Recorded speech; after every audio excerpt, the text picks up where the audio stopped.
अयम निजः परो वेति गणना लघुचेतसाम उदार चरिता नाम तो वसुधैव कुटुम्बकम्। और फिर आगे बढ़ते हैं और एक और श्लोक श्रवण करते हैं। सर्वे भवन्तु सुखिनः, सर्वे सन्तु निरामयाः, सर्वे भद्राणि पश्यन्तु, मा कश्चित् दुःखभाग् भवेत्। अब ये दो श्लोक बताते हैं कि सनातन की सुंदरता क्या है, सनातन है क्या, और सनातन संस्कृति पूरी दुनिया के लिए आवश्यक क्यों है। ये बात हमें पता है कि इस्लाम की शुरुआत एक देश सऊदी अरब से हुई, लेकिन वर्तमान परिप्रेक्ष्य में 57 देशों में इस्लामिक राष्ट्र की घोषणा हो चुकी है। और ये सिलसिला यहीं नहीं रुकता।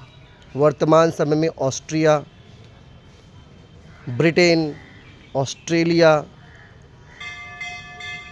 और अमेरिका को हमने देखा लॉस एंजल्स में जो हुआ पिछले दिनों, यूरोप के जर्मनी में जो हो रहा है, स्पेन में जो हो रहा है, और साथ ही साथ पुर्तगाल, इटली, इनसे अछूते नहीं हैं। समस्या क्या है? समस्या एक ही है, और वो समस्या पूरी दुनिया के लिए एक नायाब और ख़तरनाक, दोनों शब्द मैंने इस्तेमाल किया, नायाब और ख़तरनाक रोग साबित हो रहा है। नायाब कैसे? नायाब इस तरह से कि इसने एक अलग तरीके से युवाओं को आकर्षित किया हुआ है, और दूसरा खतरनाक इस तरह से जब ये युवा आकर्षित हो जाते हैं तो फिर उनका दुरुपयोग होता है, उनका शोषण होता है, और वो समझते हैं कि वो एक धर्म की खिदमत कर रहे हैं, जबकि वो धर्म है ही नहीं। वह धर्म जो संसार को अलग विलग कर देता है, वह धर्म जो संस्कृतियों को तबाह कर देता है, सिर्फ एक नाम पर, ला इलाहा इल्लल्लाह के नाम पर। मैं किसी का विरोधी नहीं हूँ, लेकिन विरोध इस बात का है कि जिस देश में भी इस्लामिस्ट कट्टरपंथी बढ़ी, वह देश समाप्त हो गया, और अंततः वहाँ की पुरातन संस्कृतियाँ भूसाई हो गईं, और वहाँ सिर्फ रह गया इस्लाम। और इस्लाम जब कहीं पर भी आया तो उसने दोस्ती, उसने भाईचारा को तबाह करके रख दिया। आप देख रहे होंगे वर्तमान परिप्रेक्ष्य में किस तरह से ब्रिटेन में माइग्रेशन शुरू हो चुका है, स्पेन में भी माइग्रेशन शुरू हो चुका है, जर्मनी में भी माइग्रेशन शुरू हो चुका है। वहाँ के जो मूल निवासी हैं वो प्रोटेस्ट कर रहे हैं कि हम माइनॉरिटी की तरफ जा रहे हैं, और हमारा जो राइट है, हमारे बुजुर्गों ने जो इस देश के लिए किया है, वो आज भूसाई हो रहा है। हम यहाँ पर सुरक्षित नहीं हैं। क्यों?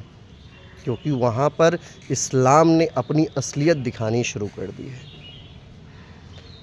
इतिहास गवाह है कि जिस देश में इस्लामिस्ट गए, वहाँ पर उन्होंने अपनी जनसंख्या वृद्धि की, और जनसंख्या वृद्धि के बाद उन्होंने जो वर्तमान परिप्रेक्ष्य में एक साइंटिफिक डेवलपमेंट है उसको रोका, और रोक करके वहाँ पर अपने अधिक जनसंख्या का प्रभाव दिखाते हुए, वहाँ की एकता अखंडता को छिन्न भिन्न करते हुए, पूरी दुनिया को तहस नहस करते हुए इस्लामिक स्टेट बनाने की कोशिश कर दी।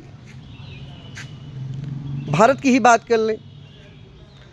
जब 10वीं शताब्दी में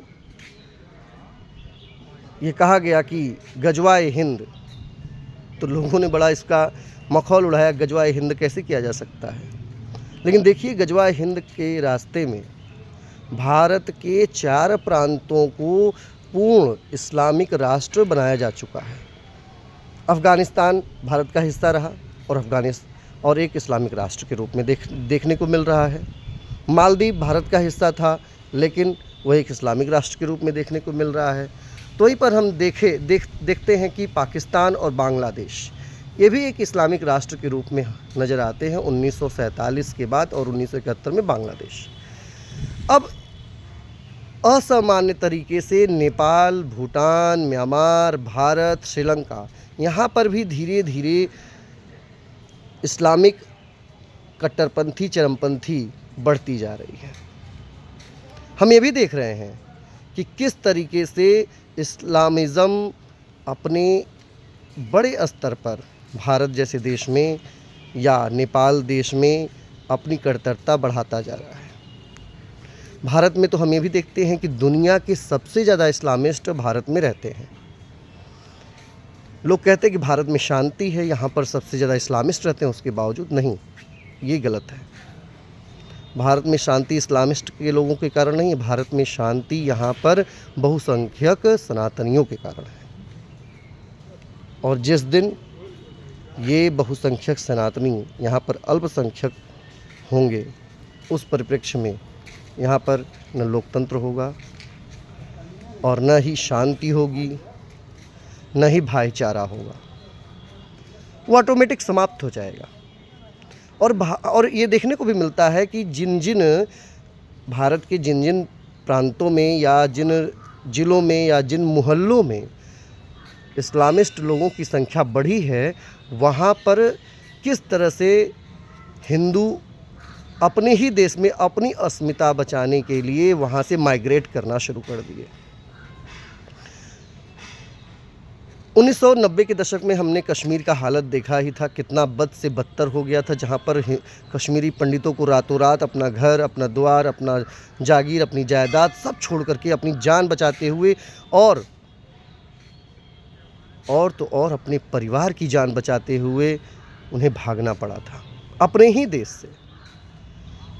तो अगर हम इस पर एकजुट नहीं हुए, बुलंद नहीं हुए, तो फिर हमारी स्थिति आज जो इस समय इंग्लैंड की हुई है, आयरलैंड की हुई है, स्कॉटलैंड की हुई है, ऑस्ट्रिया की हुई है, ऑस्ट्रेलिया की हो रही है और जर्मनी की हो रही है, स्पेन में तो स्थिति बहुत बदतर है, हमारी भी जल्दी ही होगी। इसलिए हमें एकजुट होकर के रहना होगा और सामना करना होगा इस कट्टरपंथी का। जय हिंद, जय भारत।